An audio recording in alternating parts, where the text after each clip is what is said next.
Welcome to the Good Girl Confessional Podcast. I'm your host, Sandy Lowries, and the Good Girl Confessional Podcast is proudly brought to us by WB40, Women Beyond 40, a platform for kick-ass women who want to talk about grown-up things. Before we begin today's podcast, I would like to acknowledge the traditional owners of the land on which this podcast is recorded, and in my case, that is the Wiradjuri people of the Kulin Nations. I would like to pay my respects to their elders, past, present, and emerging, and acknowledge their extraordinarily long history as storytellers.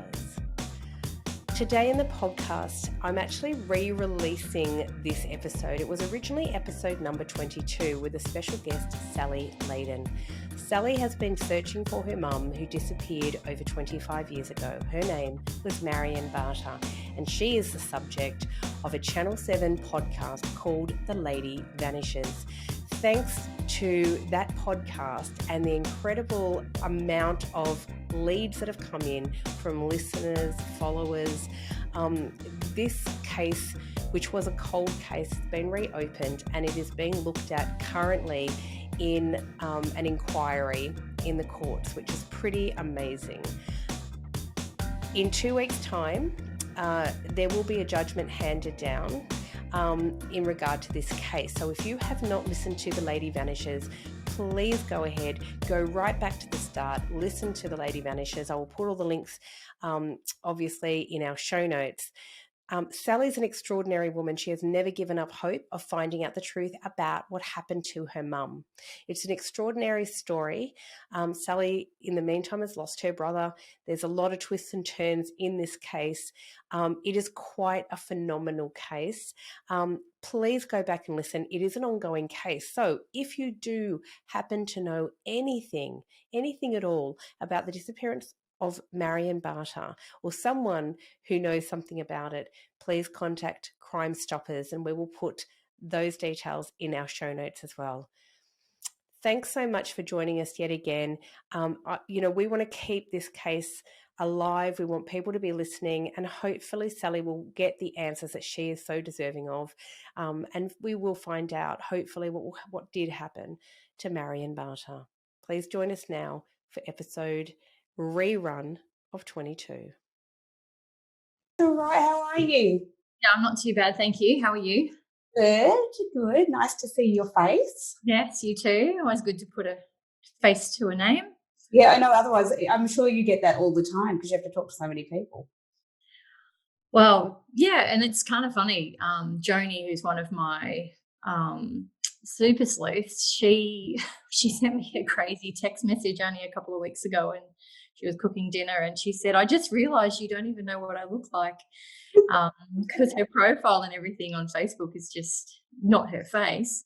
And so it was kind of funny because I thought I've never really thought to ask what you look like. But I guess the world that we're living in nowadays with social media and everything, quite often you're talking to people and you're not really sure what they look like or how tall they are, or so you can become friends just based on personality solely, which is nice, right? Yeah, really nice. I think that's one of the nicest things that's probably come out of COVID, to be honest, is that sort of human connection. Yeah, for sure. I think there's definitely positives. As much as there's a lot of negative, there's quite a bit of positive too, I think. There is. So welcome to the Confessional. Thank you for joining us here. No worries. Thanks for having me. Oh, that's all right. Look, I've had a lot of really interesting women on this podcast telling incredible stories, but there is absolutely no one who has a story quite like yours, obviously. It is it's an extremely unique case. It is a missing persons case, obviously, but it's unique in that, no one's really quite heard of anything quite like your mum's story and your story. Do you think, is that fair to say that? Look, there's plenty of us out there who have a story to tell. I am one of the lucky ones who have the opportunity to share my story and make missing persons awareness for the people who are living what I'm living with. But it is true to say that mine is quite rare in the fact that there are so many twists and turns to the story, and obviously a lack of police intervention at the very beginning to try and solve what seemingly they thought was just an occurrence. That sort of has led us to the path that we are now on, 23 years on the track.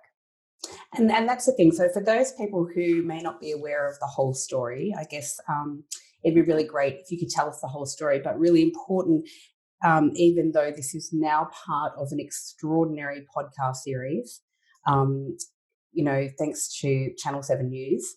And, I suppose Alison and the team coming together to bring that out and put it in the public eye, which is fantastic. But for you, this is a 23-year journey, not just a relatively new thing just because the podcast come out. For you, this has been happening for 23 years. So maybe if you could tell, so anyone who had never heard about your story, who hadn't perhaps heard of the story of your mum, Marion Barter, tell us what happened and sort of the path, I guess, that leads you, obviously now 23 years later, still on this phenomenal journey. Sure. So my mum was a school teacher. She taught at a very prestigious boys' school on the Gold Coast called TSS, which stands for the Southport School. It was a promotion, the job. She was coming to head up the new reception class, which is equivalent to kindergarten, which is the days before prep was compulsory. And TSS had decided that they wanted to have a reception class at the school, and my mum was the person who was heading that up. So she moved from Gerringong on the New South Wales South Coast, where I went to high school, and took on the new role. She'd just separated and divorced Ray, who was my stepdad, who's obviously Ray Barter, where we get the name Barter from. And she was single and ready for a new lease on life, I guess. My mum was very driven as a school teacher. She, back in the day, would do a lot of things called lists, L-I-S-T-S. So they were promotional. It was kind of like, I don't know, I've given the same analogy. If you're a police officer and start as a constable and you become a senior constable and you become a detective, et cetera, et cetera. So doing a list gave you an ability to actually go for promotions. So my mum evidently had quite a few of those under her belt, which meant that every time she got a new one, we could move to a new location, I guess, following a promotion. She was 51. She was living on the Gold Coast. I decided at the end of 1994 that I was going to move up and live with her, have a bit of a sea change myself at the ripe old age of 21. But I missed my mum, and I had grown up living with her. My job prospects in Sydney weren't what I wanted them to be, so I came up for a holiday and decided that that's where I wanted to live. So I came and moved in with mum in the December of 94. And shortly after then, I met my partner, who is my husband today, Chris, and we moved out together around the middle of 95, like mid to late 95. So you were like 22 at this stage, Sally? I just turned 22, so my birthday's in May. I was 21 when I moved up with mum, and turned 22 in 95. So we were quite young as well, and quite involved with mum. I was trying to get into the police force at the time, and meanwhile I was working at David Jones. They just opened a brand new store at Robina on the Gold Coast, so I was quite loving that, and mum loved it as well because that was one of her favourite stores. So she would actually come and have dinner with me every Thursday night. There was a restaurant in the shop, so we had quite a good connection. We would see each other quite regularly.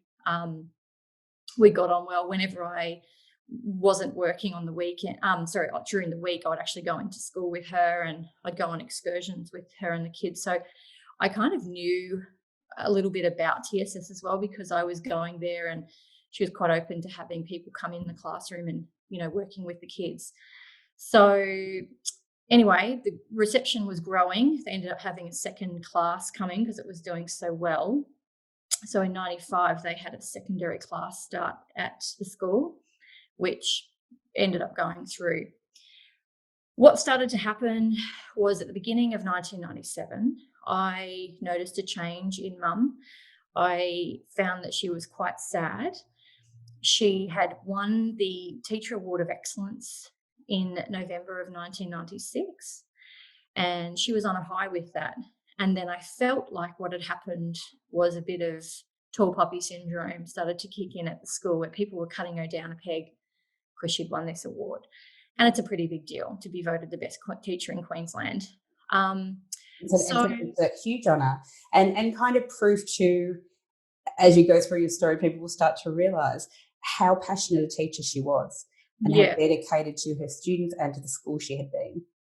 Definitely. And, I have a lot of people supporting Mum with that. There's a lot of people who we're still in touch with, and friends that she has made through her journey as a school teacher who will vouch for her as a teacher 100%. But what had happened was I was going over and seeing her for a bit, having dinners with her at her house, because she wasn't very happy, and she was complaining about a couple of people who were giving her a tough time at TSS. And then one night I went over there and she was crying, and she was quite sad. I have never really seen my mum that sad. I think the day that Ray Barter walked out was one of those times, but other than that, I hadn't really seen her be too emotional and to the point of crying uncontrollably. So I stayed with her, and I asked what the problem was and what was happening, and she said someone had accused her of touching a boy at the school. So she was completely mortified, as was I, and it looked like someone had taken the wind out of her sails. That's the best way I can describe it. I stayed with her for the night because she was so upset. And I remember we sat down to watch some TV, and she fell asleep and kind of had her hands facing upwards in that exhausted kind of position. When you just fall asleep and you just look completely exhausted. So that's how she fell asleep. And she just, I don't know, her face was even droopy in a way that I've never seen her before. Like, she was completely exhausted. Anyway, shortly after that, she decided that she wanted to sell her house and go overseas on a trip to the UK and through Europe. She wanted to go for about a year, she told us, and my fiance Chris and I were due to get married the following October. So we had our engagement party on the 8th of June and in 1997, and she came with her friend Leslie, and she bought a cake, and she brought us this beautiful plate to put on the wall, and was quite excited for us. My brother and my dad came to the engagement party, which was the first time in our adult life that we'd actually all got together at the same time. Oh, wow. That was really significant. Yeah, because even at my 21st, Owen decided he didn't want to come. So that was in Sydney before I moved up to the Gold Coast. So, for whatever reason, that was the first time that for me, my whole family were together. Obviously, Mum and Dad didn't really have any need to catch up or have get-togethers or whatnot, but it was nice. And she hadn't seen Owen for a little while because he was obviously living in Sydney. He was with his partner who he'd been with her for 10 years by the time he passed away. So he'd been with her for quite a long time, and she came up as well, and they went up and saw my mum's parents who lived on the Sunshine Coast, and they spent the day together and had a really nice time. So that was nice because they just rekindled. Now, to give you a bit of a timeline, Mum had sold the house. She sold it in 3 weeks, and she sold it for $15,000 less than she'd paid for it. So to me, that was something that I was a bit, okay, that's a bit odd. Why would you sell it for such a loss? But she had said to us that she wanted to downsize when she came back, and that her goal was to be back for the wedding, which was the following October 98. And so that was about 18 months, if we give or take 16 months.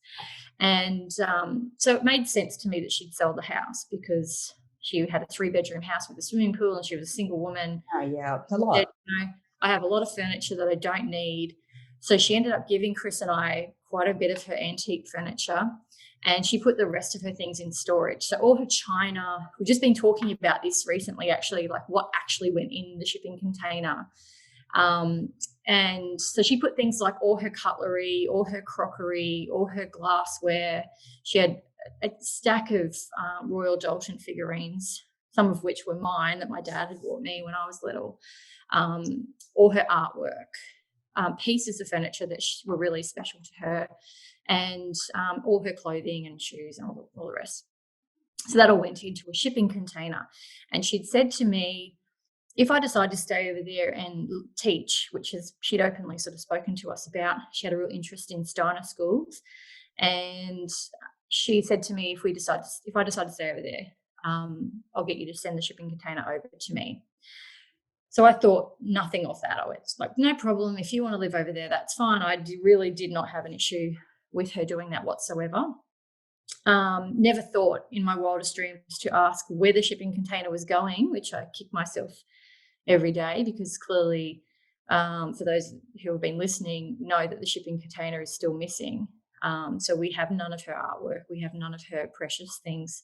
And I don't know if she's got it or if it's just been sold, because after 12 months, our information tells us that if you haven't paid your fees for storage, they can then auction it off and sell it, which is usually cash back in 1997, like cash-driven sales. So it's very hard to get records on that. We have done everything in our power to try and find the real estate agent, the removalist who took the furniture away from the home, but we have struggled to find that information as well. So a little bit of the storage went up to my husband's grandparents' place. They had a quite a big property, and it was, I want to be clear on this because some people think that they lived on a farm. When we say a large property, they just had like 1,000 square metre block. Okay. It was on a hill, and at the back of the property, they had a pool, and they had a pool room that attached. The room was quite large. It was probably about 7 metres by 3. Okay. So quite decent. Like it had a pool table in there and a bar and all the rest of it. So Mum had asked if she could leave some of her things there that she didn't specifically want to go into the shipping container, like her mattress, towels, sheets, pillows, and amongst that was her stuff from school. So she had boxes where, when I looked into them, she'd actually just dumped the contents of the box straight in. There was no organisation. So to me, I didn't think I was angry at the time, thinking, gosh, that's really lazy for her to do that because it's not her character. But then when you start working through it and go, something's actually not right here, you kind of think that would be plausible that she was in a hurry to get out of there. So they were sort of dumped upside down. She had a lot of furniture that she'd had made for the kids, so prams and cots, and she had little corners for shops and babies' home corner and things like that, which she'd paid for. So she actually had all those taken up to Nana and Pa's. These were her students, for her students? For her students, yeah. So eventually I ended up giving those away to the local kindies because I didn't have any kids at that time and I had nowhere to store them. So the things that from school potentially I gave back to the community. But there, in amongst that, which is hence why I'm bringing it up, there was a set of kitchen scales, which were the old type that had the weight on them. So you actually could sit there and she used them for maths lessons. So she'd told me that she'd bought a set herself that was hers, and she took it to school and the boys broke it. So she bought another set but would take them home so the boys couldn't ruin that next set. But after leaving, she'd sort of pondered about the idea whether she'd actually paid for them herself or whether it was out of petty cash. So she was quite concerned about this. And in her phone call to me, which was the last time I ever spoke to my mum, that was her key interest, was did I get the kitchen scales back to TSS? She also mentions it in her letters. She also mentions it in her postcards. So the kitchen scales have quite a big point to this story, being that from my personal opinion, if I wanted to go overseas in 1997 when we had no Google, we had no Facebook, you couldn't just find you at the click of a button, she could have literally just vanished if she'd wanted to. But the fact that she had this set of kitchen scale, which cost $50, and she had written in one of her letters, I think it was in the letter, she wrote that she needed me to get these scales back to the school as Luke Glover, who was her superior, would be doing a stock take. And she writes, I don't want to give him any ammunition. Oh, okay. That is really important. But also, too, it's kind of a testament to your mum as well, in terms of, as you say, her sense of value, her values, and her sense of honesty, decency, that sort of thing. And that plays out through the podcast as well. The fact that was so important to her, because, as you say, that is strange that she didn't want him to have ammunition and to call it that. But also, too, that she was so concerned that what if it did come out of petty cash, and that she didn't want to do anything that wasn't right.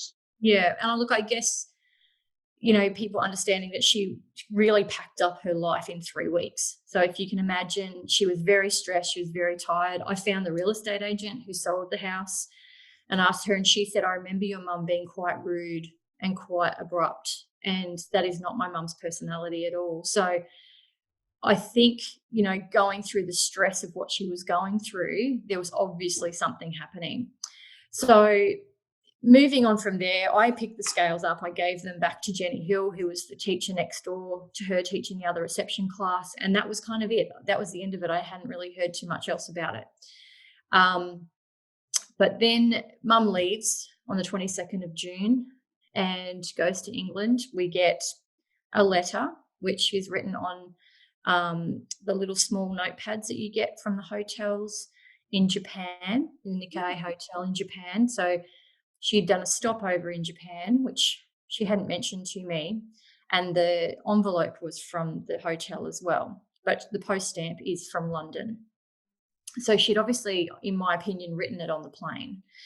And she talks about, mostly me tying up a lot of things for her at school and making sure that I'm okay, and, don't worry about me, I'll be fine, love you heaps, she says, and underlines it about 5 times.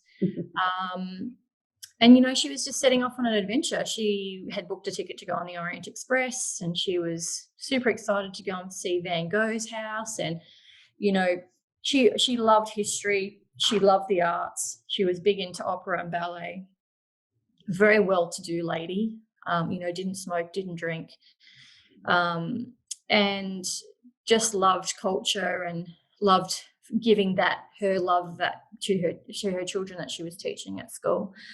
So she just had a kind of a unique way of teaching, I guess, and wasn't just your standard, I'm just going to follow the curriculum. She sort of always would veer. I remember one of her friends was telling me that she was the kind of teacher that if they were reading a book about going to the beach, instead of just talking about it, she'd actually pull the boys out and they'd walk across the oval where there was sand and water on the Gold Coast, and she'd let the boys play in the sand while they were reading the story. So that was her type of teaching, and it worked really well for majority. Some people didn't like it, obviously, but for majority, people thought that was awesome. And, most people have a really good story to tell about Mrs. Barter or Mrs. Brown when she was in primary school with me when I was young.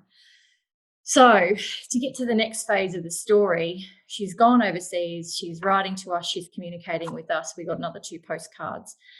Then my husband and I went to Perisher and we were skiing, and Mum knew we were skiing. She talks about that in one of her postcards, I hope you're looking forward to your ski trip. And so she knew that we were going, and then she'd heard word about the Thredbo disaster that had happened. So when we got home, there was an answering machine message saying that I've rung, I've got wind of what's happened at Thredbo. I wanted to check in and make sure you guys are okay. I'll call back later. So she called back later, and we had a good chat. I just bought my wedding dress, so I was able to tell her about that. And I just got to the next phase of my interview process with the Queensland Police. So I was super excited and had a lot to tell. She was at a payphone, and the money kept dropping out, and then she'd ring me back. And I remember it was kind of like an anxiousness for me, because I didn't know if she would ring back again, being that she might have run out of money or what have you. So this was a process that went on 3 or 4 times. And then I said to her, where are you? And I'll call you back. And she said, no, I'm just out having tea with some little old ladies I've met. I'm having a really lovely time. And she said, but this is the last lot of the money I have, so I'll just let you talk. And I literally was just telling her about my wedding dress and what was happening in my world when the phone cut out and went dead. And that was the last time I ever spoke to her, which happened to be the day before she flew back into Australia. So her passport came back into Australia on the 2nd of August, 1997. So she'd only been away approximately 5.5 weeks. She talks about how much luggage she'd taken and how she had to store it at Heathrow Airport.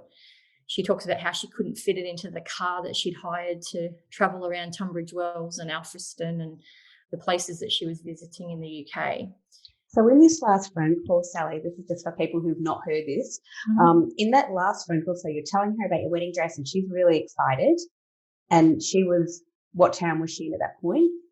Well, she'd told me that she was in Tunbridge Wells. But she was super excited for you to be getting married. Mm-hmm. And not once did she say to you during that conversation, I'm getting on a plane and coming home basically today, because let's face it, it takes 24 hours to fly back in from London, from England to here. So, but she didn't say to you, I'm heading to the airport and I'm coming back. No. And this is only 5 weeks, remember, of a year-long holiday. She told me on the phone that she'd postponed her trip on the Orient Express. Okay. I've contacted the booking agency through the Orient Express, which was quite hard to find, I'm going to tell you. And they had no records dating back that far. So the problem that I've got is, which I'll get to in a minute, which will make a bit more sense, but, the time gaps that I've had to face due to what I've been told and how things have been presented to me, and just living life, and not having the energy to do what I have to do to find the answers, has led me to a lot of dead ends because, things have changed. We used to have a world where you had to dial in for internet and people didn't have computers. My mum didn't have a computer. She didn't have a mobile phone. So life was different back then, and that has caused me a lot of problems as well because we don't have all those records to go with now, which is a bit disappointing. But yeah, so anyway, her passport came back in, and unbeknownst to myself or my family, and then she had said to me on the phone that she was going to stop writing letters and postcards to everybody because she was trying to have a holiday. And I was like, absolutely. It takes effort to go and buy postcards and, put a stamp on it and get it to a post box and, go and have a holiday. She'd been sending people birthday presents, and she'd sent the boys at TSS a letter telling her all about her trip. So I was like, you know what, go and have a holiday, go and have a break. And so that was fine. And then, a month's passed and I hadn't heard from her. And we're now September of 97. And I'd said to Chris, I feel really weird because I actually don't know where she is. Like, it's actually a weird feeling not knowing where someone is in the world and you don't know how to contact them. I said, I don't know what hotel she's staying at. I don't know what part of England she's in. I don't know if she's in Europe now. So there was all of that going on in my head, and that was worsening as time progressed. And then my brother's birthday kicked around in the October, and she would never miss a birthday. Like, she'd even sent her sister Deirdre a birthday present while she was over there, and her birthday was in July. So, I just felt really odd to me that she hadn't contacted anybody. So I rang Owen on his birthday, and obviously the UK and Europe were a day behind us. So he hadn't heard from Mum. And then I gave it another 2 days and I rang him back and I said, did you end up hearing from Mum? And he said, no, I didn't. And that was really when the alarm bells went off for me. I went, something's not right. And we had a girlfriend come over for dinner and we were talking about it. And I said, I'm getting really worried now. I don't really know what to do. And she said, why don't you call the bank? Now, I had her bank details because she left her car with me, and we'd made a deal that my car was newer than hers, but I liked hers more. So I decided I wanted her car, if that was okay. And she said, well, you sell your car, and when you sell it, you can put the money into my account for the car. So that's how I had her bank details. And anyway, Renee had said, why don't you call the bank? So I rang the telebanking line of the Commonwealth Bank and said to the woman, my mum's travelling overseas. She's 51. She's by herself. She's missed my brother's birthday, which is really odd. Can you check if she's using her account? And she said, look, I'm really sorry. Due to privacy, I can't tell you anything. And I said, okay. And she said, oh, hang on. Did you say that your mum's overseas? And I said, yes. And she said, oh, my God, there's money coming out of her bank account in Byron Bay. Oh, that was a lot. Yeah. That was a lot. She started panicking on the phone quite a bit, which obviously caused me panic and concern. And bearing in mind, I had Chris and Renee staring at me going, what is going on? So that was a phone call that changed everything. You know, I proceeded with the lady on the phone. She told me that there had been $5,000 withdrawn out of mum's bank account every day. And we counted she was sort of counting how many days, and it was around 3.5 weeks. Oh, which adds up to quite a lot of money. Yeah. And then she said in the middle, there was 3 days where $5,000 had been withdrawn from Burleigh Heads on the Gold Coast. So if you actually add up 3.5 weeks, it's around $120,000. And we've worked out what that is in today's money, and it's around $750,000. So it's quite a significant amount of money. So that then led us to going to Byron Bay. We took a photo of hers from school, like one of the portrait style ones that they give you. And we walked the streets, and we went to the chemist, and we went to the newsagents and Woolworths and anywhere I thought she might have actually ventured, and no one had seen her. So no one gave any body language or anything like that indicated that they had. And our last stop was the Commonwealth Bank. And I went in there. I specifically remember the building. It was quite dark and dark timbers, and there was nobody in there. And I walked in, and it was a big long bench, days before they had all the security screens up and everything. And I walked up to the bench and said to the gentleman, do you have CCTV footage in here? And he said, I think I actually asked if it was on the ATM. Like, do you have CCTV on the ATM? Because in my mind, I was thinking maybe they were taking it out of the ATM. And he said, no, we don't. Why do you ask? And I said, my mum is supposed to be overseas, and I've just found out after speaking to one of your telebankers that money has been withdrawn here from Byron Bay, $5,000 every day for 3.5 weeks. And he looked at the photo, he picked it up, and he shook it, and he said, that rings a bell. And I went, interesting. He walked off. He went behind the desks into a room. He closed the door behind him. He came back out of the room, went over to the photocopier and took a photocopy of it, and came back to me and said, what would you like me to say to her if I see her? And I said, well, can you just let her know that I'm really concerned and, worried about her, and if she can contact me. So he took down my details on the back of the photocopy, and that was it. I didn't get his name, unfortunately, and we have tried our very best to find out. I honestly believe that the person who served me that day would recall that incident happening. It's not every day that you get those sorts of things going on. So we've been able to find someone who did work at the bank. We found out one of the managers at the bank, but he didn't have anything to do with the floor staff.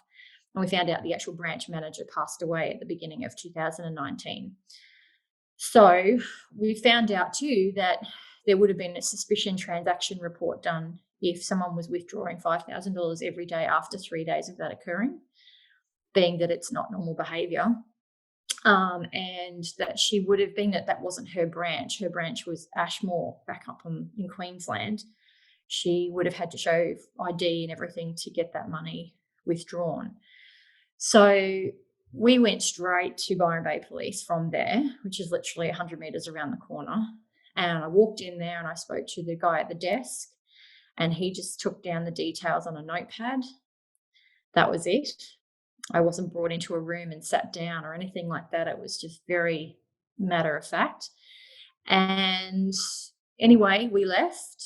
I got a phone call within that week. I can't recall how many days later it was, but it was definitely within the week, from who I believe to be the same gentleman who took my details at Byron Bay. And he said, "We found your mother. She doesn't want anyone to know where she is or what she's doing." And that was quite a heartbreaking moment for me, because I believed them that they'd found her and that someone had said that. And so that caused a bit of problem in the family, because some of her sisters were, "Just leave it alone. She's obviously just having a break. Why would you go and list her as a missing person?" Da, da, da, da, da. It's a really And then difficult time for you though too. And I can't pretend or even imagine what this must feel like for you, Sally. But I really thought long and hard about how I would feel had that happened to me, and being told, "Look, oh well, mum just doesn't want to be found." And it must have been so devastating for you, but also to then not have, I guess, have the support of some people around you who kind of just went, "Just let it go." yeah, that continues today. It hasn't changed, and it makes it hard. Like both my grandparents are deceased now, my mum's parents, and my granddad was really sick at the time. He was dying of cancer, but he was the one who wasn't satisfied with that. So he ended up going to the Salvation Army in the beginning of 1998, and they came back and said that they had located her, and that she didn't want anything to do with us, pretty much. Like, I think the conversation that I was told, or the comment that I was told, was they said, "You can stop looking for me in Byron Bay because I'm far, far away, and you can tell Sally that I'm annoyed with her for not putting any money in my account for the car." Whoa, okay. So for me, and I guess for the sisters, and I think Deirdre has verified this as well, like, how would anyone know about the money for the car had it not been Marion? But what I have been able to work out, because I've since received my grandfather's notes and also the letter from the Salvation Army, and it seems to me there has been misconstrued information. So it's my take on the comment about the car that my grandfather has said that, and it's been taken like mum has said it. So what had happened when I sold my car eventually, we knew about the money being stripped out of her bank account. So I rang my grandfather and I said, "I don't want her to be angry with me for not putting any money in the account for the car. What do I do? I don't want to put the money in the account if we don't know if it's her withdrawing the money." And he said, "Just keep the money and give it back to her when she comes back." Which it kind of makes total sense. And when I'm looking at the documents from the Salvation Army, there's nothing mentioned about the car. We've also spoken to the head of the Salvation Army, and they said they would never go to so much detail to telling someone about someone who is missing and doesn't want to be found. So all they're allowed to say to us is, "We have found the person. They don't want to be contacted, but they are safe and well." That's all they have to tell us. And so to hear that, detailed information that's written in my grandfather's notes, but not necessarily in the letter from the Salvation Army, poses some questions for me. I then went back to the Salvation Army later, and they came back in writing to me saying they're really sorry, but they've never been able to locate my mother. Wow. And so this is kind of there's so much stuff that starts to unravel, isn't there? And I have both of those letters. Yeah. So I can show anybody that wants to see it. There's one that says, yes, that it was definitely her who was withdrawing $80,000 this time out of the bank at Ashmore, and that a security guard had verified that it was definitely her who did it 8 months after she apparently came back into the country. So we always question this and say, why would you go back to where you lived and where people potentially knew you? Even going to Burleigh for 3 days seemed really ironic for me, that you would, when you were a school teacher on the Gold Coast and quite a well-known lady, why would you come back if you were trying to disappear? So this is what my life was like for quite some time. Obviously, I was trying to organise a wedding at the same time, which was the following October. And, that was a really sad day for me, because I remember we were driving up to the chapel at TSS. My mum had organised for us to get married there, and all the pews faced inwards, and I loved it. So she said, "Oh, I'll see if you can get married there," because typically it's only old boys that are allowed to be married. So we worked with the Rev Stonio, who was the priest at the time, and we were married. And I remember driving up. We had a soft top car for my car, and I was sitting there with my dad. And as we were driving up, he turned around and said to me, "Keep an eye out for your mother. I'm sure she'd be here."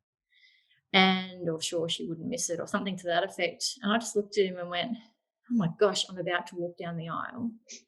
I don't need you to be making me look for my mother." So then I'm sitting there just looking behind trees. It was actually horrendous. Like, I think back to it now and I think how on earth I coped with all of that, I actually don't know. I've got to say, I honestly am completely in awe consistently by your strength. And I think that clearly you've always had that kind of inner strength. But at that time too, there was hope too, I'm guessing, from you that somehow you were going to look up and mum would be there. Or so, So. And this for years, I would travel. I traveled a lot with my job around that time. So I was a national training manager, so I would be on planes and going to Melbourne and Sydney, and I can tell you, I constantly was looking. Every time I saw someone with black curly hair, I stalked them out to see if it was her, and it's not a very nice feeling. That's actually, I don't do that so much anymore, but I did that for a long time, and I know when I talk to other people who are living this nightmare, do the same thing. They're constantly looking over their shoulder to see if they can find them. So your brother Owen was in your wedding party, is that right? He was, yep. So he was good friends with Chris. They got on really well, and he had a few dramas. He was 1 point off being a genius in an IQ test, and he needed special teaching. He was that kid that he'd challenged the teachers. I remember them telling me this story about how he asked his science teacher how a butterfly's wings work, and the teacher couldn't answer him. And instead of being patient and trying to help him, he sent him to the principal's office and called him a smart ass and said, "Get to the principal's office." And so Owen dealt with that for life. He was naughty. Like, I would say he wasn't a good kid, but he was a lovely boy. Like, we were only 17 months apart. Everyone used to think we were twins when we were growing up, and we were pretty much inseparable. We did everything together. And mum was a single mum, and she was busy being a teacher. So we were really very close-knit family, the three of us. And he ended up taking his own life. So 5 years after mum had left or disappeared, he decided that was too much for him, and that he decided that was, I don't know, the time for him to leave, I guess, which broke my heart completely. Smashed it into a million pieces. Sorry, Sally. Yeah, look, and when I stop and think about it, I go, oh my gosh, so mum and Owen were my people growing up, and one's a missing person and one died of suicide. And I kind of think of that and I go, it's kind of weird that I'm semi-normal, really, because I should be in the corner, rocking back and forth. But Owen and I were chalk and cheese personality-wise. He was an introvert and I was an extrovert. And I like to talk, as you probably can gather. But I think for me, talking is my own way of coping. So talking about it and telling my story is my way of coping. Whereas he wouldn't talk. He would just... It's a huge strength in that as well, to be vulnerable enough to sit in that kind of truth and be able to express it, because a lot of people can't share their stories like that. So it's stressful. Like, I don't enjoy it, and I've become since we started the podcast. So I met Alison coming up 2 years in October, and I feel like I'm quite hard now. Like, I don't cry, and I can tell the story without being emotional about the story, if that makes sense. And it's kind of sad, because I said to one of my really close friends the other day, I said, I feel like now I'm just telling a story. It's not, it's the personal toll on me is not considered. It's just that I'm telling my story.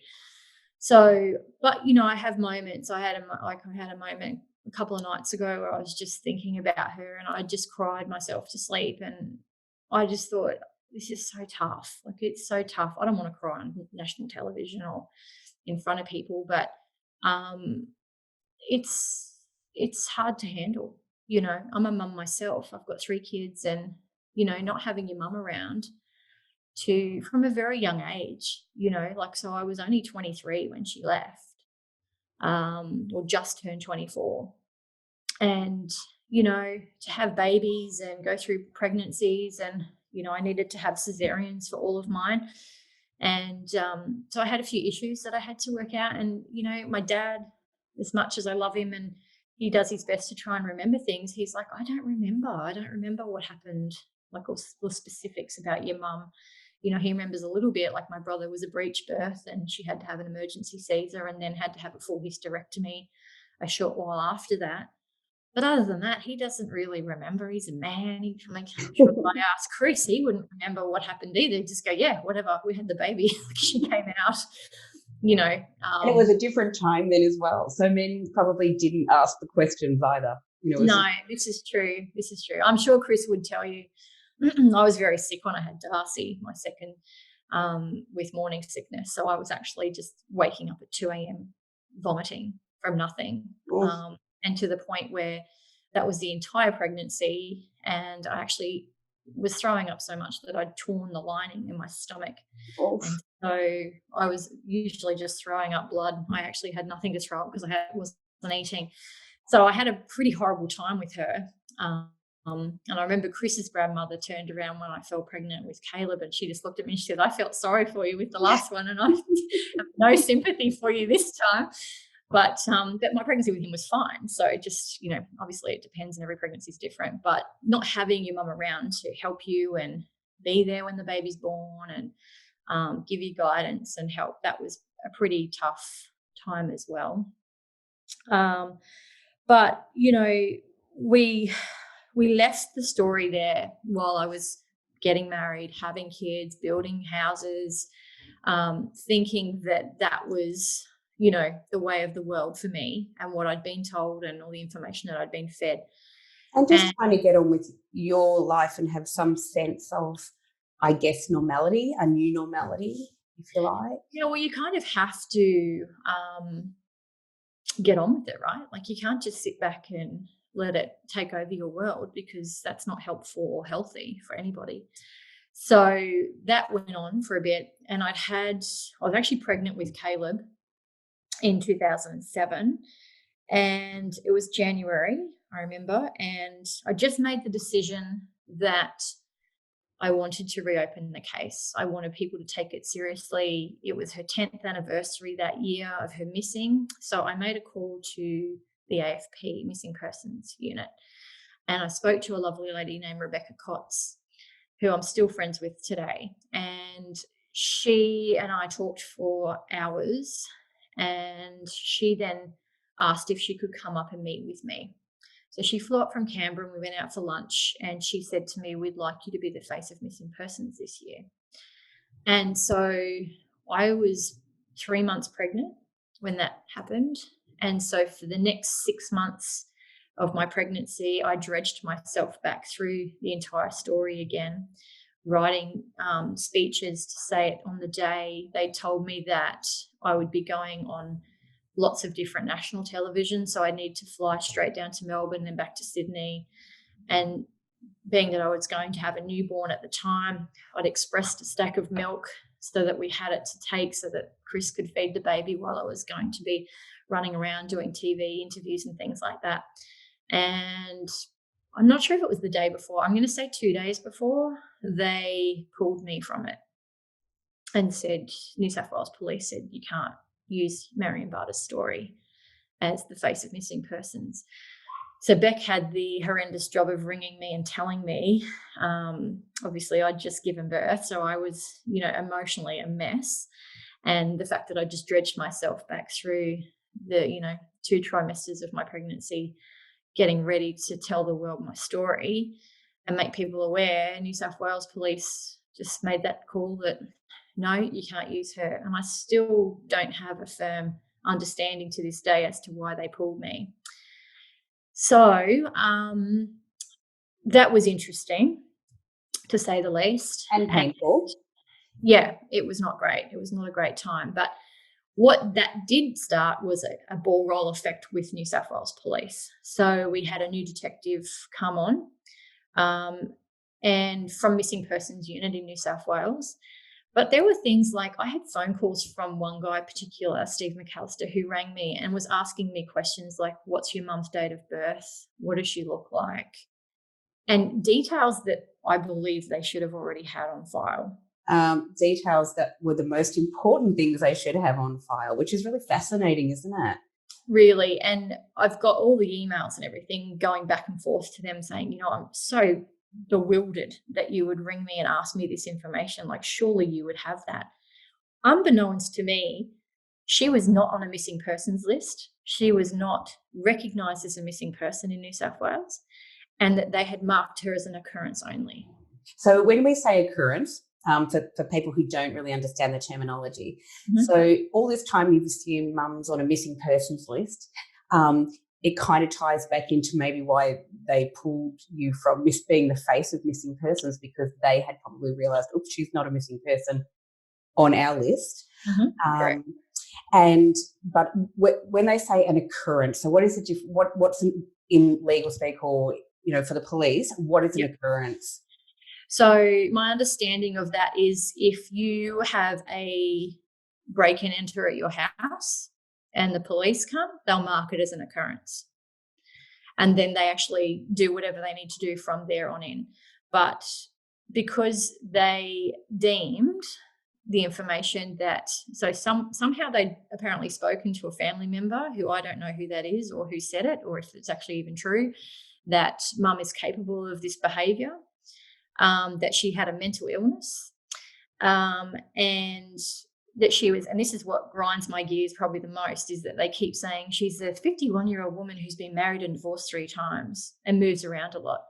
So therefore, in their world, that constituted that she was capable of this behaviour and was not a missing person. Which is so strange, because, the people who know me know this quite, that I'm 51. I'm 51. So there you go. I am now the same age as your mum, Marion, was when she went to England. So I have 3 children, and I, have been married and divorced twice. So, it in no way, when I was listening to the podcast, the first time I was introduced to the podcast about your mum, and listening to you and hearing these sort of facts about your mum, that somehow made her capable of just getting up and moving away and never contacting anybody in her life again. And I thought, it's ludicrous. It's actually a bit ludicrous, that concept, that just because she'd been but just because she'd been married and divorced, and just because she was 51 and, she wanted to travel somehow, this whole thing. And I think it was really interesting. And I think Bryan Seymour made this point a few times during the podcast, that there is absolutely no evidence, and no one's come forward with any evidence that your mum had any signs of mental illness, other than the fact that she was stressed before, when she was selling the house and she was leaving. But that's not, stress is very different from a mental illness. Yeah. But there's been Paul Dillon, who is an ex deputy coroner who we've just had speak on the podcast recently. He said he would definitely not say that she had a mental illness based on what she had to do to prepare before she left to go overseas. He said they are not the signs of someone who is mentally ill. To be able to orchestrate everything that has taken place is not someone who is in a mentally ill state. It probably more points to somebody who is being coerced, or someone is actually guiding her or helping her do what she has done. So yeah, look, the story is so long. I could talk to you for hours. But that's okay. So why we've done a podcast, and we're on episode 19. So I think my commitment, I think there's 40 hours now of detailed evidence. So there is a lot to do. I don't want to tell everybody too much in one go, because it's too much for them to handle. But it is really important. So we come back to you'd found out mum wasn't on the missing persons list, and that's kind of such a huge thing to find out. Yep. So you get a new detective who comes in. Yep. And then they flipped it around, from missing persons to Byron Bay, back to missing persons, and then to Tweed Heads, and then back down to Byron. So it got flipped around quite a bit, to the point where I didn't know who I was talking to at any given day. So Steve McAllister, I remember him. I remember talking to him, but other than that, there was a few names that were flicked around, but no one really consistent. And then I got a phone call from Detective Senior Constable Gary Sheen, and I really like Gary. He's a good guy. I know in his heart he wants to help me as best he can, but he's bound down by protocol and privacy issues and all the rest of it.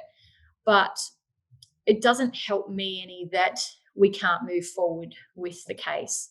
So he had found a couple of things. It was a case of me pretty much suggesting things. Like I suggested that, we get the manifest from the passenger lists to see who was on the planes that she was leaving with, because I was like, if you've got the same name on both flights, there's a potential person of interest.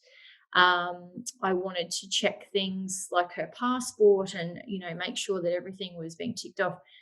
Anyway, we then had a phone call from Gary. He'd rung my husband and he wanted to come and see us at my house. And it was my birthday and Mother's Day that weekend. And Chris said, look, it's probably not the best time to come. Can you come next week? So he came up to the house and sat down on our back deck, and he told us that he had done a passport check on Mum and found out that she had changed her name. Wow. So we're talking 2010. Wow. So 13 years after the fact, someone's found out that she actually changed her name. So there wasn't a lot of detail given, but he left a piece of paper with documents that had been photocopied onto that. And he said, if you have a look at this, you might find something of interest. And he went to the bathroom and came back. And at the top of the page, there was all of Mum's previous names. So there was Wilson, her maiden name. Then she married Johnny Warren, so she was Marion Warren. Then she married my dad, Stuart Brown. And then she married Ray Barter. And then there was a name, Florabella Natalia Marion Remakel. Which is a really unusual name. This is not definitely not Jane Smith. It's definitely not a Jane Smith. Florabella, never heard of that name in my life. Remakel, never heard of that either. So very interesting times for me. So he then said she obviously changed her name by depot, and he kind of said, well, she probably just wanted to go missing. I wasn't aware at the time that he had then closed the case based on the fact that she didn't tell the family about the name change. She didn't tell the family that, she was leaving and coming back to Australia. She didn't tell anybody when she arrived. And therefore, it's their opinion that she left on her own account, and it was her own fruition to leave the family and not tell anybody where she is or what she's doing. Even though she had said to you she was coming back for your wedding, and she was really excited about the wedding plans and et cetera, et cetera. You mentioned buying a unit in Main Beach. So there was too much detail, in my opinion, and the fact that she kept in touch with everybody when she left, and the fact that she was worried about a set of kitchen scales. If you're going to go missing, you don't bother to do those things. You just get on a plane. She could have gone to Luxembourg and lived there forever and never been seen ever again. That country is like a Fort Knox of locks. You cannot get any information out of that country. So if she wanted to do it back in 1997, why did she come back? Yeah. Why did she go to Byron Bay? Why did she go to the bank every day for 3.5 weeks instead of electronically transferring the money in one lump sum to a different account? She created an account from the Commonwealth Bank that was linked to Barclays Bank over in the UK for her holiday. She told me, my recollection is she told me she put $20,000 in that bank account. that account still remains untouched. So it's sitting in unclaimed monies, and there's just shy of $15,000 sitting in there. So I've questioned this recently a lot and said, if it's a case that she's come back and gone to the taking all that money out, why did she not touch the money in the other bank account? Is that because the person... Really good point. Well, was it the case that the person taking the money out of her bank account wasn't her and they didn't know about the other account? She's 75 this October. She still hasn't touched her superannuation either. So she could have touched it when she was 60. 15 years down the track, we're still sitting here going, well, she still hasn't touched her super. So, Gary, I've questioned that with him and said, well, why wouldn't she have touched her superannuation? And he just turned around and said to me, well, that's a small price to pay for somebody who wants to go missing. He's also said to me that money is not always the drive for people to, want to be missing. If they leave money behind, it's not a big deal kind of thing. And I was like, yet she made the effort to go to Byron Bay Bank every day for 3.5 weeks to take $5,000 out. So money was important to her. And, something has happened. Someone knows what's happened. Someone has been with her. Something I didn't mention was back before she left, which is probably important to mention, Chris was helping her pack up the house one night for the removalists to come, and I was at TAFE studying to get into the police force, and he would often just do whatever he needed to do. So I said to him, can you go and help Mum pack up? So he went, yep, no problem. He was at her house. He came to pick me up and he said, your mum's rude. And I said, why? Well, she would never be rude to you. Why would she rude? And he said, oh, she just kicked me out. And I said, what do you mean she kicked you out? And he said, I don't know. I was just packing up the TV cabinet and, putting stuff in boxes. And she said, what's the time? And Chris will tell you it was quite a relaxed conversation. She just walked out and said, what's the time? And he said, I don't know, 8:30. And she said, okay, well, I need you to go. Can you just leave that and leave? And he goes, well, I'll just finish doing this box. And she said, no, I need you to go now. So that's his take on it. And then he came and picked me up from TAFE, and because it was typically a late night for me, it was like 9 o'clock by the time I'd finished. So we'd stop on the way and get takeaway on the way home. And on Ferry Road in Southport, there is a McDonald's still there today that adjoins a service station. And we were in there having dinner. And I had my back to the Bowsers, and Chris was looking outward, and I got up to go and get him, I don't know, an apple pie or something. I can't even remember, but it was something after we'd eaten. And he said, oh, look, there's your mum. And she pulled up at the petrol Bowser, and she got out of the car and she was standing with the door open. And I remember looking at her and thinking she can't see me because I was inside and the reflection of the glass. So I'm bending down and I'm like, hello, like, hi. And then I noticed that there was someone in the car with her, and he was quite tall, but I say that, and I've said that in all my documentation, but being that it was a Honda Civic, anybody potentially sitting in the car would look quite tall, I guess. So we can't really say that he was really tall. We don't know, but he had dark features from what I could see. And she saw me, and instead of getting petrol, got back in the car and drove off. But instead of driving past me where the windows were, she went round the back and got stuck going through the drive-through. So I raced over and I laughed at her. I was pointing at her. I said, "You busted. You got a boyfriend. I've busted you," kind of thing. I thought it was quite funny, and being quite jovial about it. But anyway, the next day I said to her, "Who was the guy in the car?" And she said, "Oh, he was just a guy I met at the arts centre, and he was taking me out for a drink to say goodbye." And I went, "Okay." And she said, I said, how'd you meet him? And she said, "Through mutual friends." I went, "Okay." And I kind of left it at that. I was also at a point going, I'm not going to sit here and question my mum. Like, It's not. As if I was like, she's an adult. She can do whatever she likes. I'm not going to sit there and go, "Well, where were you and what time did you get home?" or anything like that.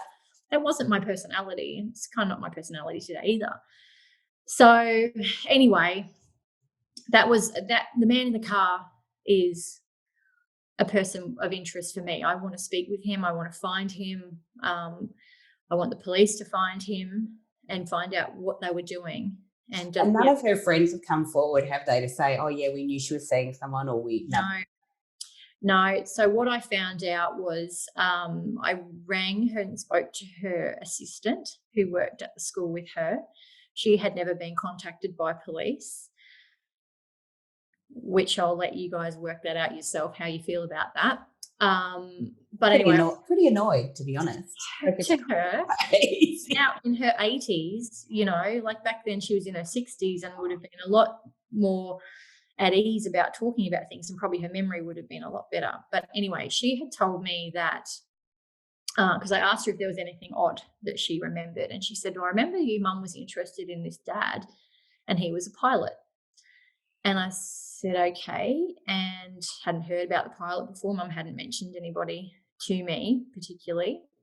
And she said, she said every time the little boy would arrive at school, she would run out to the car to go and see the dad, and then she'd be out there talking to him for half an hour, 40 minutes. And I remember getting quite cranky with her, thinking, gosh, you've left me with the kids for all of that time. So she told me another bit about that, and she said, I remember one day the little boy came into class and he pointed at one of the other mums and said, see that lady over there? This is him speaking to my mum in front of Barbara. And he said, my daddy's going to marry her. And my mum collapsed, apparently. Oh, wow. Not on the ground, but collapsed in herself and ran out of the classroom crying. So that's what I was told by Barbara. Then I had spoken to a mum who mum had taught both her sons at TSS, one in 95, and then one in 97. So I'd spoken to her and said, and I knew mum was friends with her. Mum went and had dinner at her house the week before she left. And she had asked mum to be godmother to her oldest son, Alexander. So I knew they were quite close. And I said, did mum talk to you about a pilot? Did you know about a pilot? She goes, oh, I remember your mother was obsessed with this little boy in the class. Like she was babysitting him all the time, and his grandmother used to come into the classroom a lot. And I'm sure his name was Adam. Anyway, we couldn't find an Adam on any of the class lists for 97. So it was kind of quite curious for us to be able to work out who this was and who they were talking about. And she's like, I'm sure it wouldn't have been Alexander because I had an Alexander and I would have remembered that. So this was going on for quite a while. And then a friend of mine was at a conference down the Gold Coast, and full well knowing we were looking for the pilot just to talk to him and see what he remembered and what was going on and if there was anything going on. And she said, you're not going to believe who I'm sitting next to. And I said, who's that? She said, Adam's mum. And turns out it was actually in 1996, not 1997. That's why we couldn't find him. And so we know who the pilot is now. And he is a pilot and lives in Hong Kong and works on a Cathay or used to work for Cathay. And what is interesting for me is that mum's incoming passenger card, which we've recently been able to get our hands on through National Archives, shows that mum actually flew back into Australia from Hong Kong on a Cathay flight. So everyone's aware of this. He's talking to the homicide squad and happy to help them with any information that they have. I'm not privy to any of that information, obviously, because it's now a homicide investigation into her, but we have found the pilot. I haven't spoken to him myself because I didn't want to really get involved, and I sort of said to Alison and Bryan, like, anything that we find, it's really important that we hand every bit of information over to the police for them to do their job properly. So I feel like we've been very helpful in giving them all of that information. This leads actually, Sally, into, for those that haven't followed the podcast, because after this, anyone who hasn't will definitely rush out and listen to the entire podcast. But I just want to go back to that little bit before that you said, which was huge, that you found out mum wasn't on the missing persons list. So how then, so a whole series of things has gone on since then, obviously. First of all, how did the podcast come about? And how has that changed the way that this investigation has happened, or how has it changed your access to information? Because you've been banging your head against a brick wall by this stage since your mum left for her holiday, and that you are bounced around in police, departments over and over, well-meaning, some not well-meaning, but basically not getting anywhere. And so how did you happen to meet Alison Sandy? Yeah, so going back to finding out about the name change and the police pretty much putting a stop on any investigation and saying that, she's not missing and we're closing the case. That was in 2011, to give you guys some timeline. In 2013, I started my own Facebook page called Missing Person Marion Barter. That was just me plodding along, trying to get people interested in sharing my story, so that, because, I've always said the power of the people, and, without people helping me, I'm really not going to get anywhere if the police have decided that that's what box she fits in and that's where she was laying dormant. So I made my own decision to do that, and a friend helped me set up that Facebook page, and we plodded along with that for a while. I was sitting at like 1,000 followers for quite some time. And then Hedley Thomas started doing his podcast, The Teacher's Pet. And I found a lot of similarities in my story to him. And then there was a lot of people messaging Hedley saying, you need to contact Sally. Unbeknownst to me, I had no idea. But you need to contact this girl. She's got this story and you can help her, because The Teacher's Pet was winding up. And that was the first podcast I'd ever actually listened to. And anyway, I had a friend from our primary school, and she works, her husband used to work for a big newspaper up here in Queensland. And she had a connection, and she rang me and said, if I could get you onto the Sunday night program or 60 Minutes, would you be interested? And I said, absolutely. I've been knocking on the door of 60 Minutes for a long time, hoping that someone might pick up the story, because in my opinion, it wasn't something that you can tell in 5 minutes, which you've probably learned through this podcast, but I needed someone who could air a story well and detailed.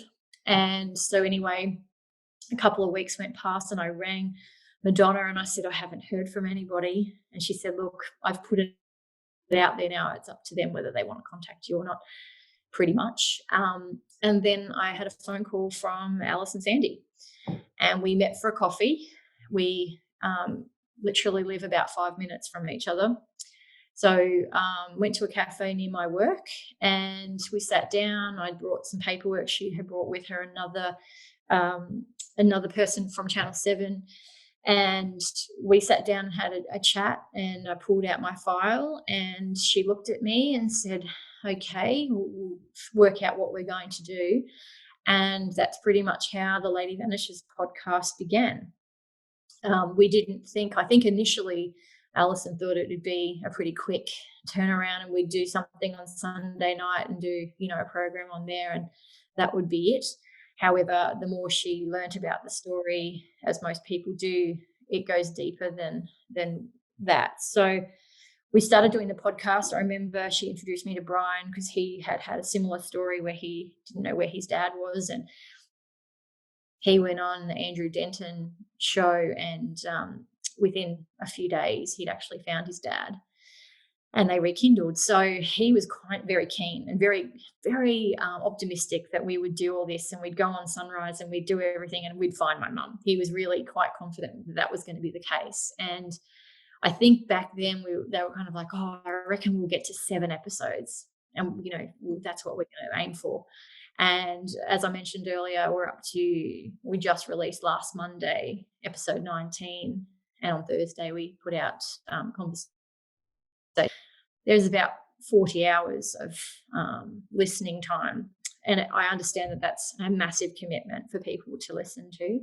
It is riveting, though. I will say, Sally, that it is riveting because, and I will say that the way that podcast, the Lady Vanishes podcast, has been put together, it's so professionally done and so brilliant in terms of the level of detail and investigation. And I hope, and this is what comes across, their care for you, and that, that always at the forefront of this is that this is your story of trying to find your mum, Yeah. And look, I've said to them many times, it's definitely a team effort, not just with Bryan and Alison and myself, but with Channel 7 backing us and saying, yep, we'll support you in this.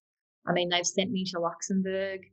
I've done retraced mum's steps with one of my super sleuths who lives over in Kent, in the UK. He's done an amazing amount of work over there trying to find, hotels and the flight paths and, times for flights coming into Heathrow and going through the storage facilities at Heathrow and just basic information that's really difficult for me to manage from Australia. And so I was lucky enough to meet Christina, and we retraced mum's steps pretty much. We went to all the places that we know she'd sent a postcard from. I went to all the shops that she'd been into. I mean, there's one shop that we went to that, and it was a tiny, tiny little shop. It was called Sally's Craft. And we went in there, and it was had now changed hands, but the lady remembered. The lady who owned the shop today remembered the lady who owned it when it was Sally's Craft. And Christina had actually spoken to her, and she had told Christina that, because on the postcard, Mum has actually put a sticker. So the postcard is actually of Sally's Craft. So it's got Sally's written on the postcard, on the picture. And then on the back, there's a little gold sticker that said Sally's Crafts in Alphaston. And she said that those stickers were for when she gift wrapped a gift. So she said Mum would have had to have asked for a sticker specifically to put on the postcard. And it's those little tiny details for me that really scream at me that something's not right, because I figure, why would you go to the trouble of picking a card out that had that much detail on it and getting a sticker from the lady that has your name on it to put on the back of the postcard? You would have just bought a random postcard, scribbled something on it and posted it if you're trying to sort of disappear yourself or estrange yourself from the family. But to go into that much detail sort of always sits with me. And it was sad standing in there knowing that Mum had actually been in there just before, like, the last time I ever spoke to her. So there was a comfort, but it was quite strange at the same time. But so I'm very grateful to all of Channel 7 for what they've been able to offer me to be able to tell my story. And at the same time, like all the super sleuths and everyone who's got a kind word to say, it gives me strength to keep going and to keep telling my story. And, we're now at a point where the podcast was launched in April 1st last year in 2019. And what are we now, 24th of August? And a couple of weeks ago, we got written confirmation that the New South Wales coroner was making it public, and we are going to a coronial inquest into my mum's disappearance. So for me, that was my biggest goal, because I wanted the highest level of investigation done on Mum's case, and to me, that's where that lies. So as hard as it is to think about going to an inquest, it's not a fun thing to have to go through, and I'm not really that excited about it at all. But from where I'm sitting, that's the best option I've got right now. And that's your best option, obviously, or best avenue to hopefully get some answers. And one of the big things, I suppose, for anyone watching who hasn't listened. So through going on this podcast, you doing this part of your journey, because your journey's been going on for 23 years, has the power of a podcast, and you say the power of people. I think there's been way over 6 million downloads and listens of this podcast, not just in Australia, obviously, but globally. And as you say, what that did was band together a number of people who you didn't know, who you'd never met, overseas, here in Australia, everywhere, who you call super sleuths, who have given up their time, who, energy, who have looked into stuff, who have come forward with information. But it's actually also reached other people who, who have listened and kind of gone, as you said, I was, one of the more recent episodes, you're saying that, you were talking, Sally, about somebody had gone to a house and the woman had cats and they thought for sure it was your mum. And as it turned out, it wasn't your mum. But it's that kind of really lovely thing that your mum now is at the forefront of so many people's minds, and that people are trying to gather information on your behalf and to help you. But one of the big things that has come out of this podcast, much, I guess, like the teacher's pet in some ways, but your case is so different. Your mum's case is so different, but that she was then put back on the missing persons list. After all of those years, she was suddenly a missing person. Register in 2011, which has been my plight now to go, you know what, we need to make a national standard for all of this, because what happens when you're on the New South Wales register means that your information is not correlating with other states and territories. So if she banged her head and was lying in a hospital unconscious or had no memory or has Alzheimer's or what have you, or was deceased and lying in a morgue, there's no way of those two states talking together to make the connection as to who that person might be. We did a petition. I was actually flying home from Luxembourg when I came up with the idea of maybe we could do a petition. We had enough people listening now that we could make our voice heard louder. And so one of the girls in my Super Sleuth group, Jen, I said, okay, I need you to do something for me. So this is what's been great for me, because I work full time. I've got 3 kids. I'm busy to boot. So to have these girls be able to help me, I mean, Jen's in her 70s. And I said to her, okay, I need you to do this. So she goes, okay, I'm going to do it. So she was posting it at every opportunity, and she had this little butterfly emoji that she was putting on it every time she'd do it. She's going, don't forget to sign the petition. Don't forget to sign the petition. And I remember I was sitting on the floor in my room with the kids, and we were watching it click over to 10,000 people had signed the petition, and all these people commenting, going, of course she's missing. How can she not be on the missing persons list? No one has cited her. No one has seen her. I've since had New South Wales say, we have never found her. We have never cited her. There is no documentation to say that we ever have, although I've got dozens of lines in the heavily redacted Freedom of Information documentation that I've got, where people are going, oh, I believe she was seen last month, and I believe that she was at Mascot Airport when she flew into Brisbane Airport. There's so much contradiction. It's ridiculous. So we actually did the petition, and then lo and behold, I got a phone call from Gary Sheehan, the detective, and said, we've been having meetings with the homicide squad in New South Wales, and they have actually decided that she is in fact now missing. And we're going to put her on the missing persons list. So then she was officially put on the national missing persons list only 2 weeks ago. I went down and did the AFP launch for the new DNA program that Minister Peter Dutton has put $3.6 million from the proceeds of crime towards doing this further investigation for the DNA program, which is for bones that are 15 years and older, which need a higher level of DNA that we haven't been able to do here in Australia before. So ironically, I obviously met Mr. Dutton down at the AFP launch, and then I was out for dinner literally a week later, and I saw him at dinner, and I went over to him and had a chat, and he said that he had made some inquiries for overseas, and then we found out and got an alert that Mum had actually been put on the Interpol list overseas as well. So she's now a yellow alert on Interpol as well for the first time in 23 years, which is amazing. And it just means that, I was telling one of my friends, actually, Peter Dutton's a massive guy. He's this big, tall guy, and he actually showed a lot of compassion and a lot of care for my story when I met him, and then when I saw him again when we went for dinner and bumped into him. And I actually was having a dream the next morning, and when you've woken up early and then you've fallen back into that sort of daisy sleep, and I actually was crying in my dream, and I woke up and I said to Chris, I could feel myself being quite emotional, and I said, I just had this really big guy hugging me, telling me he was going to help me.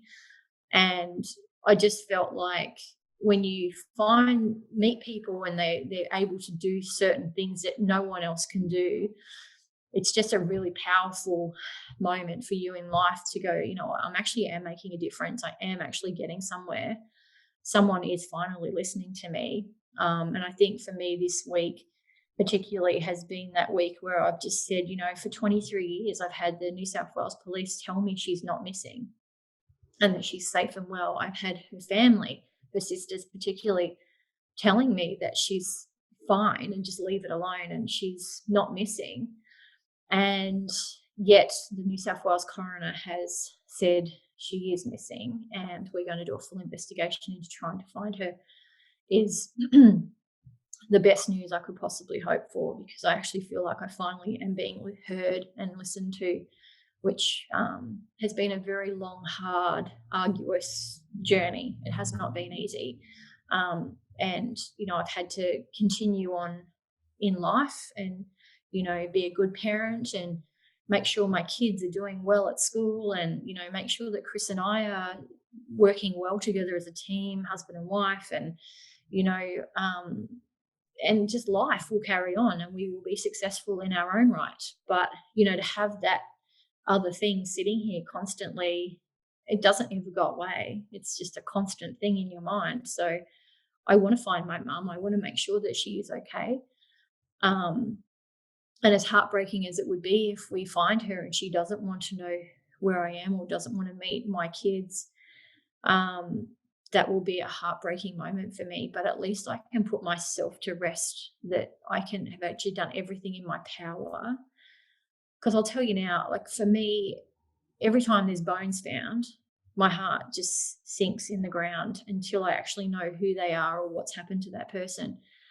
And I feel for every family when that happens. But when you've got a missing person, your gut is just torn to pieces waiting for the news to go, is that my mum? Is that who they've found this time?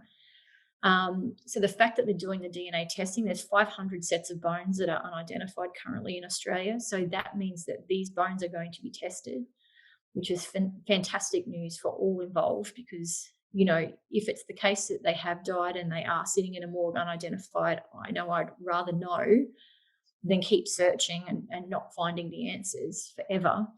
But I know that I can actually just get to a point where I can rest myself and, you know, take the stress off, because it is obviously quite testing on your body as well. You know, like I've started getting eczema now on my skin, and the doctor thinks it's from stress. And, you know, I had a situation a couple of weeks ago, my hair was falling out, and I have had some big moments recently where I've been quite stressed and having to deal with a lot. And I try not to put too much of that onus on the kids and Chris. I don't really have anyone else really to fall back on. So it's tough. But, you know, as I said, I'm very happy with all the friends and people that I've found and met through the podcast, and the people who care enough to send me a kind message. There's a group of girls, I think from the photo there's about 8 or 10 of them, and they're all cheersing in the photo, and they sent it to the Lady Vanishes Facebook page the other day and said, we're over here in California and we're so intrigued with your mum's case that we've started our own podcast group, and we meet every week to discuss all the details of your mum's case, and we just wanted to let you know that we're behind you all the way and we think about you all the time. And I was just blown away that actually happens. That just is not why I did it at all, but it's really lovely to know people care enough to do that. And the whole reason I've done the journey is to spread the word, because someone somewhere knows something. So yeah, absolutely out there has to be someone, and there are more twists and turns to this story that we haven't even discussed here, obviously, because it's on the Lady Vanishes podcast. I mean, you know, you've mentioned Luxembourg. There was a whole kind of a whole lot of information that came out that led you on that journey. Yeah, to go and meet. And there's cults, and there's Byron Bay, and there's cults, there's newspaper articles. I mean, there's a lot of information, and hence why the podcast has been so intriguing, I guess, for people, because we're constantly finding new things, and it's been a live, ongoing podcast. It's not, we don't have a body, we don't have a person of interest, like a genuine, firm person of interest. So therefore, we've just been chipping away. And as Bryan said, at the beginning of the podcast, Mum wasn't even listed as a missing person with New South Wales Police. And here we sit today where the Homicide Squad are doing a full investigation. The brief of evidence is due next month on the 30th of September for the coroner. And the Crown solicitors are going to be looking at that and making sure that we're ready. And we should be going to inquest mid next year. Obviously, there's been pushbacks with COVID-19 and all the rest of it. So I have to be patient. I've been patient for a long time. I've got a little bit more patience in me yet. But, I was planning this year for Mum's 75th birthday to have a celebration of life for her. I'd kind of worked out I was going to try and do it at the Norman Lindsay Gallery up in the Blue Mountains because she loved Norman Lindsay. Used to take her kids there on excursions and, was always reading us The Magic Pudding when we were kids. And so I just thought that would be a nice place to go to celebrate her life and have like a high tea or something like that. But obviously COVID-19 has put a big spanner in those works. So we'll look at doing something next year. I had a phone call from one of Mum's co-workers from Nowra down on the South Coast who rang me up, and we were talking about that, and I mentioned it to her, and she said, May Gibbs has a house at Neutral Bay, and maybe you could look at going there as well. And I said, your Mum loved May Gibbs as well. I remember Snuggle Pot and Cuddle Pie quite well, part of Mum's teaching style was reading those books. So we'll work something out. There's a lot of people who are keen. And for me, I think it would be nice for my kids to meet the people who Mum touched in her life and, give people an opportunity, because you got to remember too, it's not just me who's grieving, it's her friends and the people who she cares about, and her sisters. I'm sure they're grieving as well. And, family members who want to have that opportunity to maybe just celebrate her life, because we don't have a body and we don't have any firm information that she's even deceased, but we can at least celebrate who she was as a person. And I think for me that would be really helpful and, really healthy for me to do something like that, so that I can feel like I've done everything I possibly can. Oh, absolutely. And Sally, I don't know that there would be a person, no one in the world could say you haven't done everything that you can do. And so everything that you have done, though, has led to this remarkable outcome, which is the Coronial Inquest. For you, I guess, through the podcast, I learned that at least you will get to see, hopefully, a whole lot of information that is unredacted this time around, rather than redacted information, that you'll get to see papers that they wouldn't allow you to see previously due to I don't know, there's been a lot of blocks, has been privacy blocks and all sorts of things. For you, what does this mean at the end of this Coronial Inquest? What is it that you what would be the best case scenario for you at this point? Well, best case is that they find her and we don't go to an inquest, and that I've kind of always thought, and I've read a lot about people who go missing of their own choice, and then they feel like they can't come back because they don't want the backlash and the questions as to where were you and what were you doing. And the perfect scenario for me would be that they would find her and that she does want to come home, but she's worried about coming home. So that's on the top of my list. Unfortunately, I don't have a lot to grapple with to make me think that is true or going to happen. She wouldn't have missed my wedding. She wouldn't have missed Owen's funeral. She wouldn't have missed me giving birth to her grandkids. There's too many things that have happened that she would have definitely wanted to have been a part of. Would she be here and be willing to do that? I don't believe for 1 second that she's met a man and wouldn't tell us about him and just wanted to go off and start a new life. I really don't think that would be the case. She was very open about her relationships all her life. Like, I've never known her to be secretive about anything. And I can't believe for 23 years that would happen.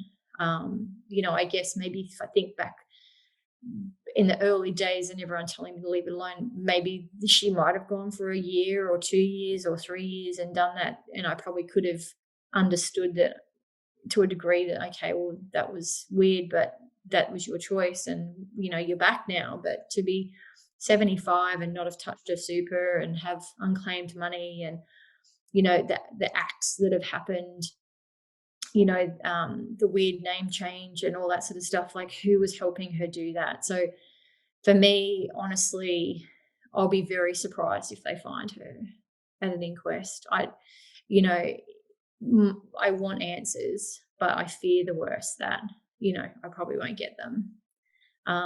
Everyone's trying their best. As you said, 6 million. I think we're up to nearly 8 million people have listened to the podcast worldwide. And as much as it's not a numbers game, it's about the reach and the fact that that many people have listened.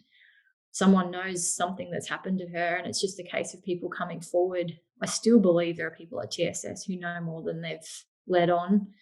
I've spoken to a few of them, and just even their tiny, tiny little bits of information is very fascinating to me. Now that I have been doing this for such a long time, I've become like my own private investigator, I guess.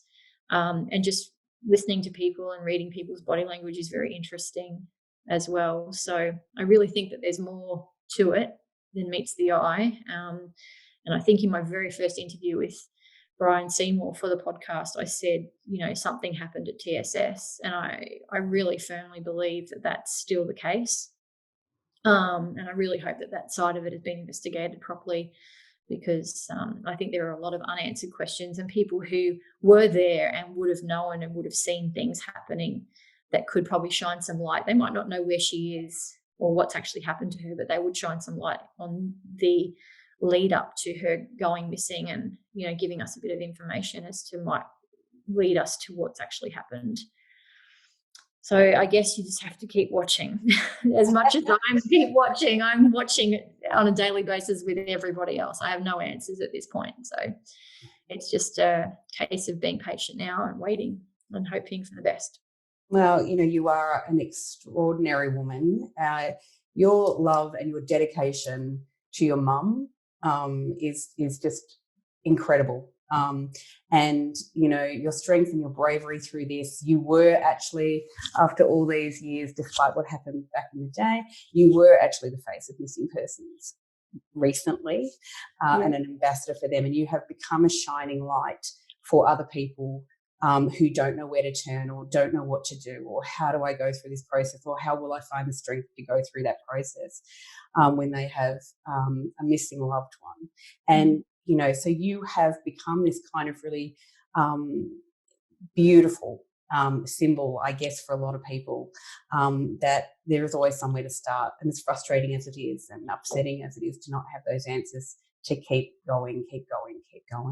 And as and well done you, by the way, for shining a spotlight as well on, the fact that there is no national register for missing persons, that there is a national persons register, but that there's no interaction between the states. Yeah.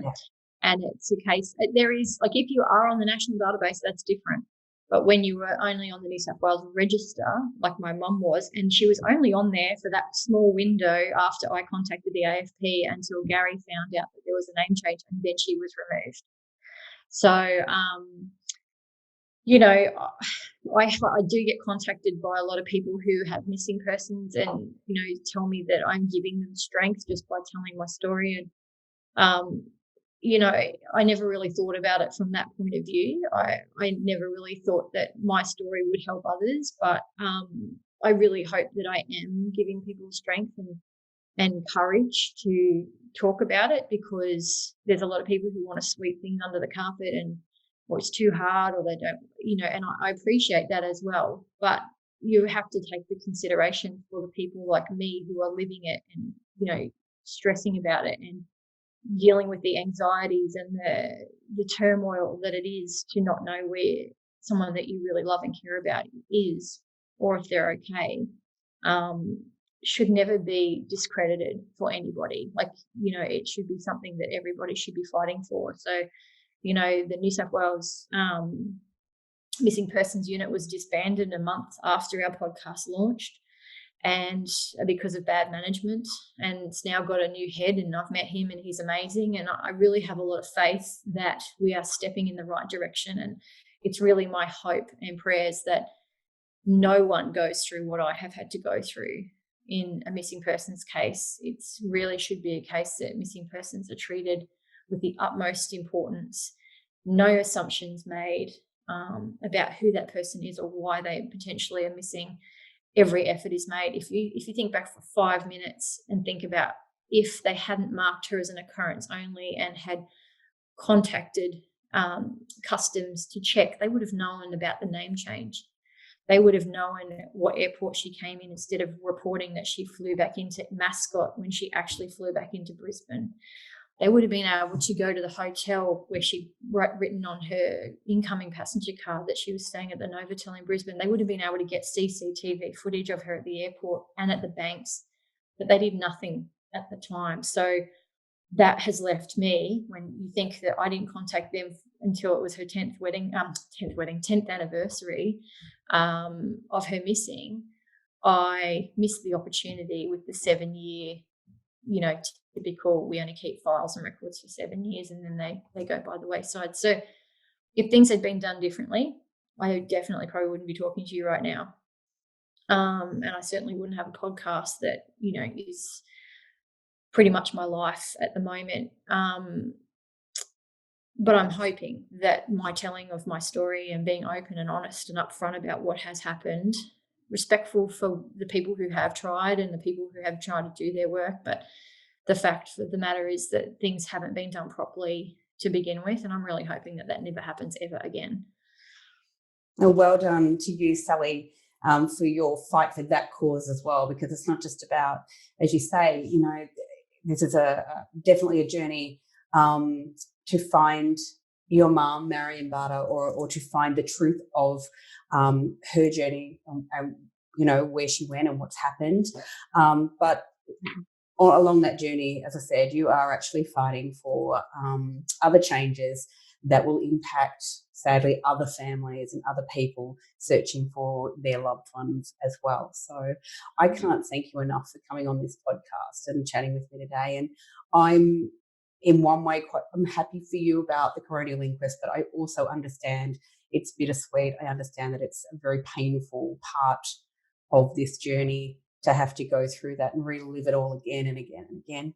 I'm pleased to hear in the podcast that you do have a lot of support, legal support as well, walking into that inquest, and that you're not going to be doing that on your own. Which was a big plus for me. I was very happy that Channel 7 have put forward their lawyers and their legal team to help me so that I have a voice at the inquest, because if I didn't have that, I'd either have to represent myself, and I think I would actually have a heart attack if I had to do it on my own and sit at the desk by myself.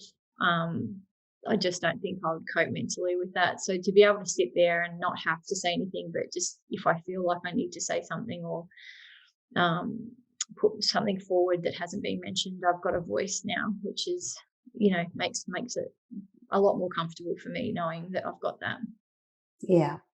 Well, thank you again. I will keep, and I'm sure everybody here who has not listened to the podcast, although I imagine there wouldn't be that many who haven't, will jump on board. It is so worth listening to, but also more importantly, that the more people that hear the story of your mum, of Marion, who was a beloved teacher and a mum, and now a grandmother, the more people that hear her story, perhaps more information will continue to come forward for you, and that there will be answers. Yeah, and I appreciate your time too. Thank you for listening. It's all right. I wish I was there and I could give you a big hug. That's what I wish. Yeah, my daughter will be home soon. She'll give me a big hug. So. I'm lucky I've got great kids and a great husband, so it keeps me alive and well. Yeah, so all the power to them as well, because they're part of that journey, especially Chris, your husband, who's been with you every step of that way. Yeah. It's kind of sad when you think about it. Our whole entire marriage, my mum's been missing. So it's a testament to the two of us, I guess, if I can say that. that we've stuck together, and because there's been a lot of ups and downs, and we've had to work through it. But he's my rock, and he's a good person, and he cares about me. He just wants what's best for me and the kids. And as the kids get older, it's interesting watching the dynamics. If I can finish on this, Darcy's my middle child, and she's 15, and she doesn't talk about it a lot. She refers to her as Marion. She won't refer to her as a grandmother, which I find very interesting. Like this, like watching them, the other two are different. But Darcy refers to her, and her friends talk about it a lot at school, apparently. So it's a topic of conversation, obviously because of the podcast, and they see me on the TV and they bring it up. But she said to me the other day, she said, I don't even know her.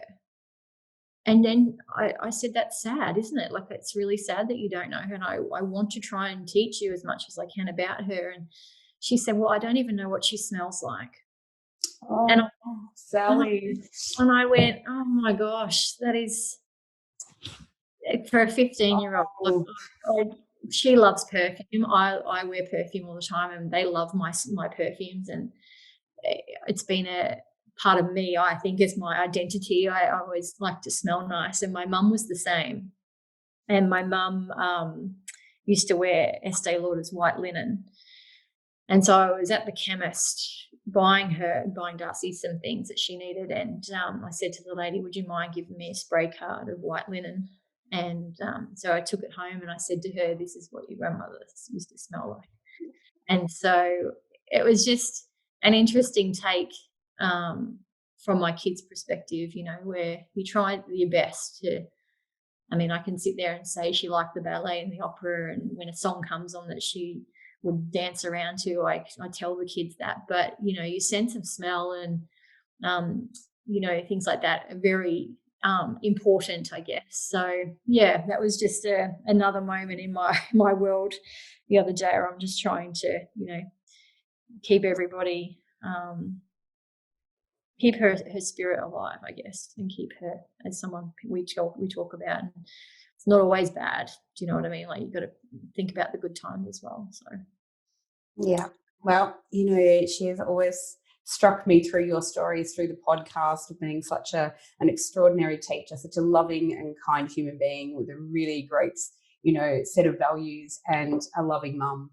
Mm-hmm. And I think, she would be extraordinarily proud of you, Sally, for everything that you've done and for continuing down this journey, because it's, the rest of us can not imagine, and no one, unless they've been in your shoes, can imagine what this would feel like. And but you are brave, you are brilliant, you're resilient, and I'm sure sometimes you really don't want to be. But I think when we were chatting on the phone a while back, I did say that to you. The more women I meet, the more blown away I am by the resilience of women through their different life stories. But you are the epitome of that, of strength. Well, that's a big title. Thank you. I don't feel like that. I just feel like I'm telling my story, and I'm just trying to be brave. But, I appreciate your kind words. Thank you. That's all right. Well, I'm going to send you a big love. And as I said, I wish I was there to give you a big hug.